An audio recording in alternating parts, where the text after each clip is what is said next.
Assalamualaikum warahmatullahi wabarakatuh.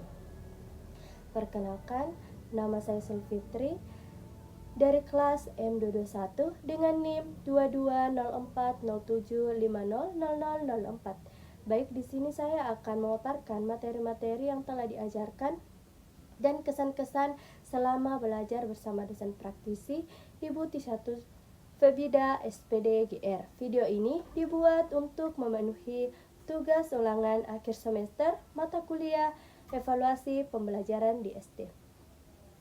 Baik, langsung saja. Asesmen adalah kegiatan pengumpulan, menganalisis, dan menginterpretasikan data atau informasi tentang peserta didik dan lingkungannya. Evaluasi adalah pemberian makna atau penetapan kualitas hasil pengukuran dengan membandingkan angka hasil pengukuran dengan kriteria tertentu. Pengukuran adalah kegiatan memberikan angka-angka yang mewakili atribut atau karakteristik tertentu. Ini adalah dasar untuk evaluasi prinsip-prinsip asesmen.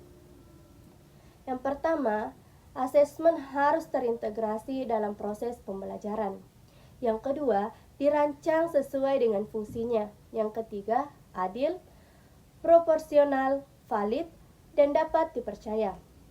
Yang keempat, laporan kemajuan bersifat sederhana dan informatif. Yang kelima, hasil asesmen digunakan sebagai bahan refleksi oleh berbagai pihak terkait. Rencana pembelajaran dan asesmen. Yang pertama, memahami capaian pembelajaran atau CP.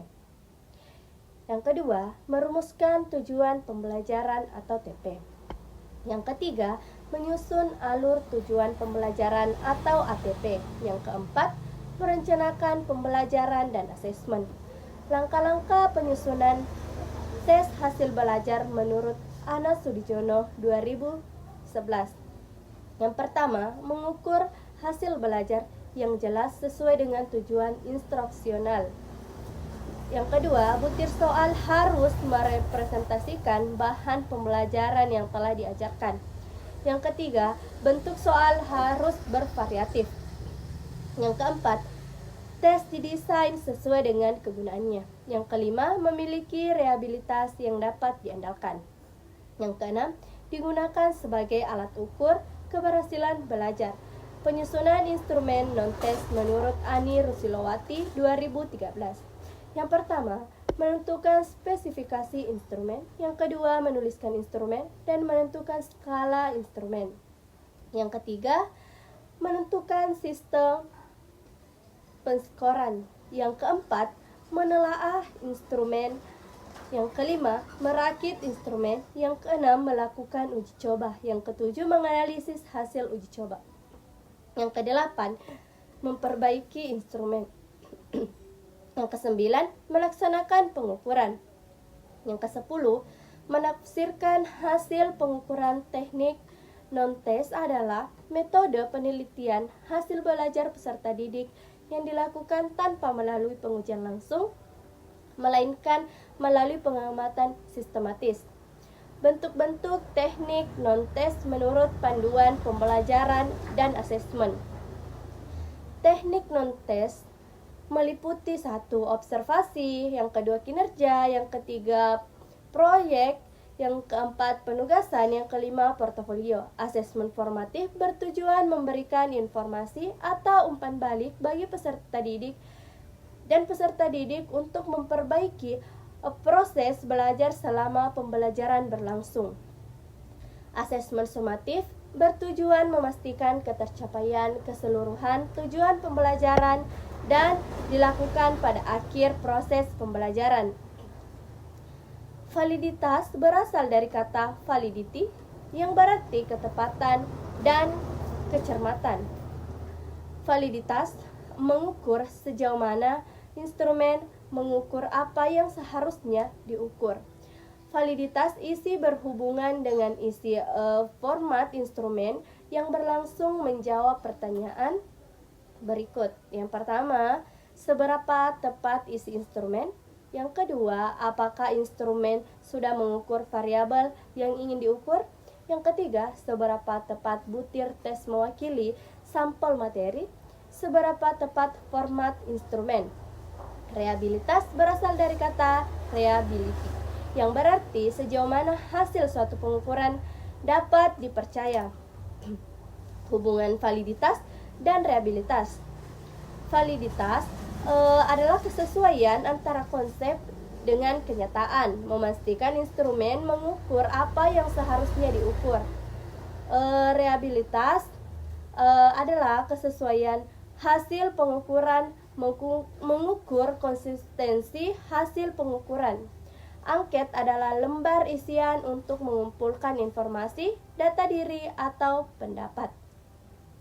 Ciri-cirinya meliputi penggunaan skala Likert atau Goodman, pengukuran perspeksi atau pendapat atau sikap, berupa pernyataan atau pernyataan satu angket untuk satu tujuan dan berisi pernyataan negatif atau positif. Validitas berarti ketepatan dan kecermatan. Validitas isi mengacu pada sejauh mana isi dan format instrumen sesuai dengan variabel yang diukur. Pernyataan kunci yang dijawab dalam validitas isi meliputi ketepatan isi, kesesuaian instrumen dengan variabel, representasi butir tes, dan format instrumen.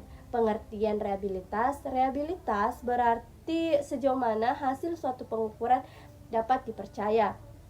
Pengukuran dapat dianggap reliable jika hasil konsisten dalam beberapa kali pengukuran terhadap kelompok subjek yang sama. Tingkat kepercayaan hasil tes berkaitan dengan kecilnya tingkat kesalahan yang muncul. Nah, selanjutnya ranah afektif.